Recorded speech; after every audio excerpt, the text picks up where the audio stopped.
Hello everyone. Thanks for being part of this year's AZA conference. I never thought I'd be giving this speech in my office, but then again, this has been a very unusual time. I want to take a moment to thank my kids, Cassie, Kyle, Caitlin, and Cameron, for all of their support. I also want to thank my wife, Janice, for all her sacrifices that she's made for our family. I feel very blessed to have her and my kids in my life.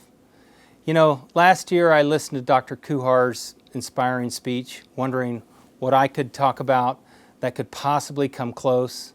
Chris talked about the importance of recognizing that our industry and our guests have changed and how people are now expecting more from us. He also talked about the psychology of why people care about conservation and how all of us matter and make a difference. It was lofty stuff. I thought to myself, what can I bring to this platform next year?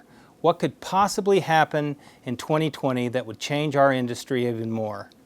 Of course, the world did change in 2020, and even though the events were fluid and it was hard to keep the facts straight regarding the source of COVID-19, it made a worldwide audience aware of wet markets and the fact that animals sold there not only endured tragic and cruel conditions, but were also a potential source of a virus that had jumped species. Let's talk about that for a bit. The 1918 influenza pandemic that infected about 500 million and killed around 50 million people worldwide had an avian origin. In 1 year, the average life expectancy in the U.S. dropped by 12 years. In 2009, the swine flu infected an estimate of 61 million people, killing hundreds of thousands worldwide. It was called the swine flu because it was most closely related to viruses known in swine. Between 2014 and 2019, West Africa experienced two of the largest Ebola outbreaks since that virus was discovered in 1976. Scientists believe that people were initially exposed to Ebola through the contact with infected wild animals in what is now known as a spillover event. In the outbreaks that have occurred since 1976, Ebola has shown mortality rates ranging from 22 to 88%. And then, of course, there's HIV. West African primates were identified as the source of HIV infection in humans. The virus most likely transmitted and mutated to HIV after humans hunting primates and meat came into contact with their infected blood. Over decades, the virus spread across Africa and then to other parts of the world. More than 35 million people have died from this virus, and millions more live every day infected with HIV. It seems that when one of these viruses emerges, a link is often traced back to wildlife. According to the Congressional Research Service, most emerging infectious diseases originate in animals and spill over after interactions between wildlife, livestock, and people. This year, the entire world stopped and learned that, as in the past, the origin of COVID-19 was possibly a species of wild animal. Markets selling live wild animals for human consumption were potential reservoirs for not only this new virus, but for who knows what else. As people began to question wet markets, the World Health Organization called for stricter safety standards. They called on governments to enforce bans on illegal trade of wildlife for food. Trade in wildlife, both legal and illegal, and the demand for products often exceed the legal supply. Without a doubt, poorly regulated but legal trade brings humans into contact with wild animals and can be a reservoir for potential future spillover events, increasing human exposure to zoonotic diseases. At the same time, the World Health Organization also stated that these markets are an important source of food and jobs. Others called the movement to ban these markets a knee-jerk reaction and said that a more appropriate response would be improving regulations of wildlife markets, especially those involving live animals. You know, in June, Dan Ash co-authored an article stating that CITES might be the most effective organization to take on the wildlife trade. CITES decisions are enforceable in its 183 member countries. They have a proven track record of protecting wildlife species and a history of holding individuals and countries accountable for violations. I agree with Dan. We have to use our collective voices to call for clear measures to stop the next pandemic before it begins. Others argue that wet markets are important cultural traditions. We must respect traditions, but we must also acknowledge that some traditions evolve and that long accepted practices might no longer be acceptable. The continuation of wet markets because they are cultural traditions provides the opportunity for new diseases that could possibly kill millions of people and destroy economies worldwide. We know that some people hunt bushmeat for basic survival. It's easy to say we should ban the practice, but we need to recognize the reality of life for many people. The model used by the Dian Fossey Gorilla Fund International is, I believe, one of the best examples of successful conservation that reduces illegal wildlife trade by improving the lives of people. The Fossey Fund has virtually ended the poaching of mountain gorillas under their protection by providing education, medical care, clean water, and jobs to people living near gorillas.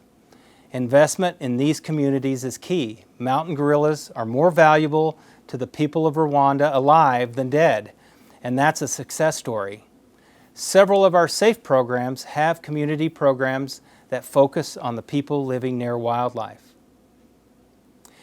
You know, after watching the events of 2020 unfold, it seems there couldn't be another event that would focus the entire country on a wildlife-centered issue this year. Well, remember when we were all sheltering at home watching the Tiger King? Wow, that show was a train wreck. As a product of Oklahoma, I can tell you that this was not our proudest moment. When that show aired, a different wildlife issue dominated social media. People not typically engaged with wildlife issues were talking about the cub petting industry. They saw the difference between roadside collections of animals bred to generate quick cash and AZA accredited zoos and aquariums. People that were paying attention to the Tiger King saw that some of those working in those roadside menageries cared for their animals, but also had an astonishing lack of curiosity or connection with the status of those animals in the wild. Viewers saw how the cub petting industry creates the need for wildlife sanctuaries and then fills them. But it can also lead to people running places claiming to be sanctuaries that are really just another way to profit from animals while feeding their outrageous egos. There's not a better argument for a federal law regulating the big cat industry than the Tiger King.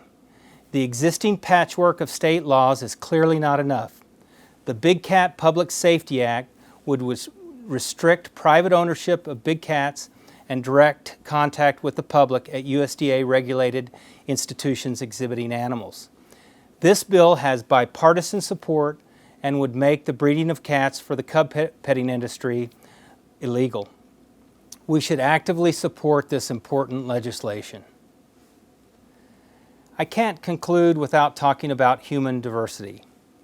Without question, people of color in our country have been dehumanized and their opportunities limited. My kids have always told me that I look ethnically ambiguous.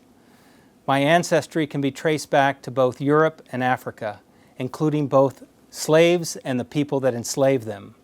My European ancestry is much greater than my African, but I am also ethnically Latino. What amount of DNA from one race or another tips the scales? I think we've learned from history that trying to define that can be used as a tool for oppression and injustice. I was born in Havana, Cuba in 1961, right after a violent revolution in that country. My parents watched their country be consumed by communism. My sisters saw executions from their school windows. My parents moved our family to the U.S. to escape communism, practice their faith, and provide their children with opportunity.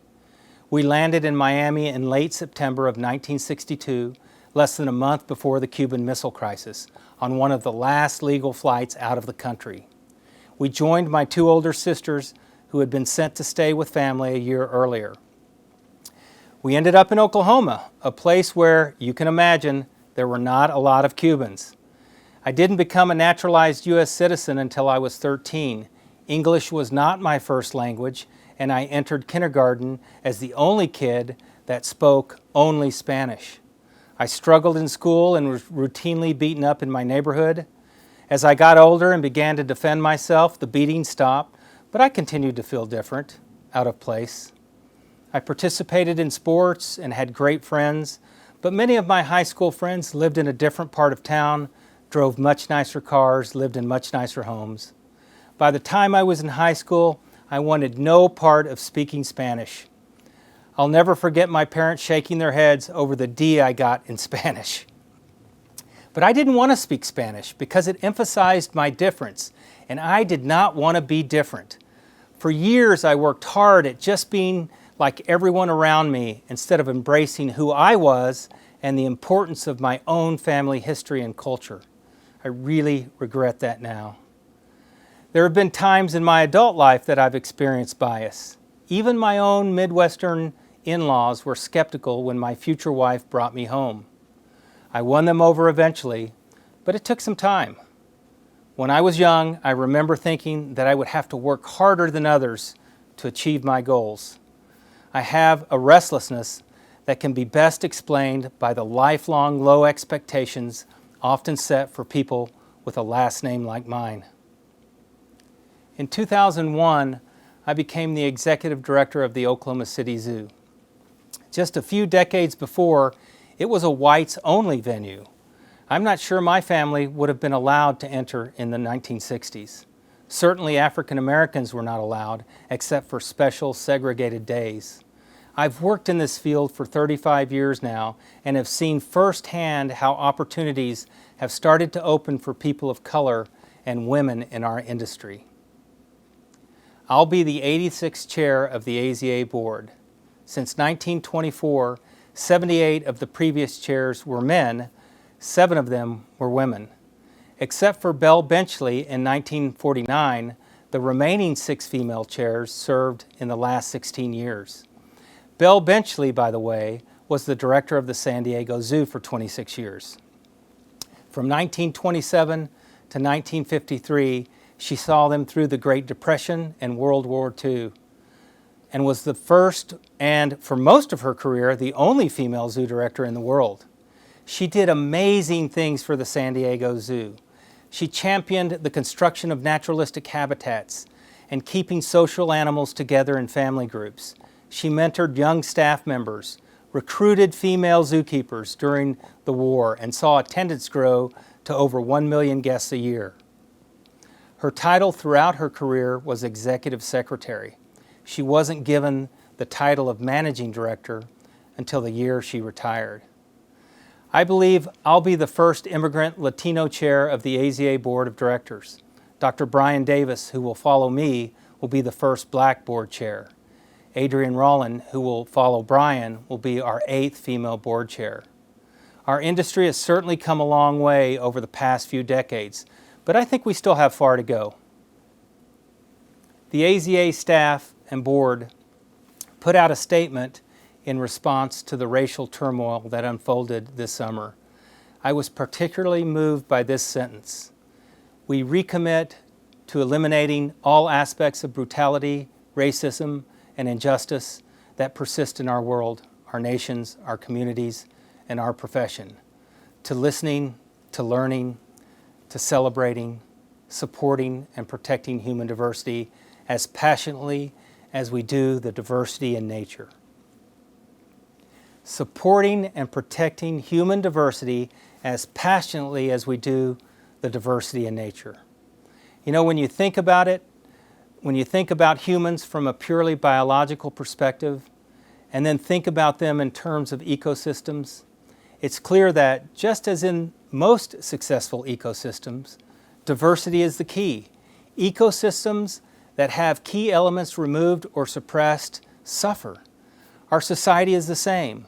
We flourish when we are diverse, when all points of view are heard, respected, and considered.